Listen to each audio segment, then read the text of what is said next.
My union, which is now mandated to support the boycott campaign, said, after due consideration, in all seriousness, it said, quote, criticism of Israel cannot be construed as anti-Semitic. This formulation protects any statement which resembles criticism of Israel or which takes the form of criticism of Israel, whether it is anti-Semitic or not.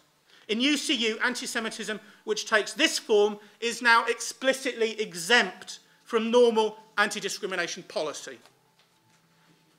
Anti-Semitism has thus been neutralised as an issue in the so-called debate about whether to exclude Israelis from our campuses, our journals, our conferences. Denial of anti-Semitism is tempting. It's tempting if you're a high-profile, high-status Jewish professor, leader of a think tank, or public intellectual.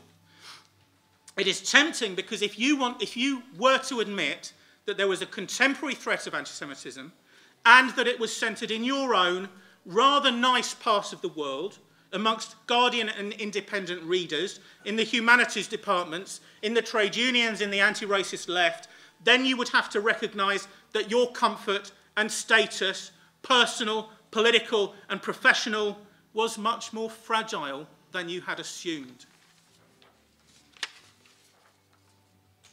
UCU Congress would not have decided to throw its weight behind the boycott campaign if it had not been reassured by a succession of high-profile Jewish intellectuals and political activists that anti-Semitism was not a factor in the debate.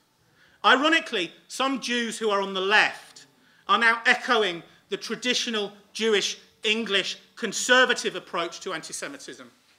The same radicals who were furious with the Jewish establishment when they refused to fight fascism openly and politically, now constitute a new Jewish establishment. These new conservatives, whether they know it or not, are playing an indispensable role in normalising anti-Zionist demonisation as being entirely unconnected to the issue of anti-Semitism.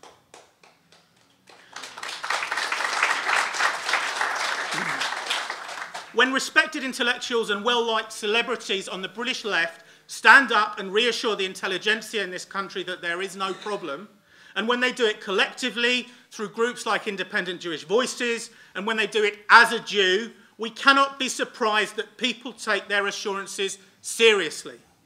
When people used to come for Jews screaming about Jewish capitalism or Jewish Bolshevism, anti-racists learnt to separate issues. First, defend yourself. Discuss the rights and wrongs of the Russian Revolution later. Now people come screaming Zionism. We must defend ourselves first and worry about Israel later. But it must be an anti-racist and an egalitarian defence, not one which seeks to redirect demonisation and bigotry in another direction. The struggles against anti-Semitism and Islamophobia, against the occupation and against the destruction of Israel are distinct, but they belong to the same family. Last summer, Israel, in my view, was wrong to hit out against Hezbollah. There was no urgency, it had no plan, it didn't achieve what it set out to achieve, and it left lots of people dead and maimed. It was wrong. But we can see what kind of a response there was in Britain. Overnight, everyone was suddenly an expert in international law. The terms disproportional and collective punishment peppered the discourse last summer. Israel was held to be murdering civilians, destroying Lebanon, punishing the Lebanese by killing their children. The word Hezbollah was painted outside a synagogue in Glasgow. Israel was wrong, but one day it might really have to fight a war of survival against Hamas and Hezbollah, backed by Iran, deeply embedded in a civilian population. Did anyone hear that Iran allowed a stoning to be carried out this week? The demonisation Israel will face then, and we will face it too, will be considerable. I hope I'm wrong, but in my judgment, things are going to get worse in the Middle East. And people are going to hate Israel more, and more people are going to hate Israel. We should defend Jewish students against those self-righteous bigots who point them out and scream Nazi. We oppose those who call for scholarly debate about whether the Zionists have the power to control US foreign policy or Hollywood or the global imperialist system.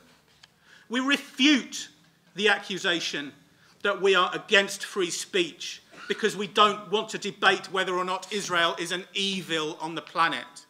We expose those who say that we fight anti-Semitism dishonestly and as part of a Zionist conspiracy to delegitimize Israeli human rights abuses.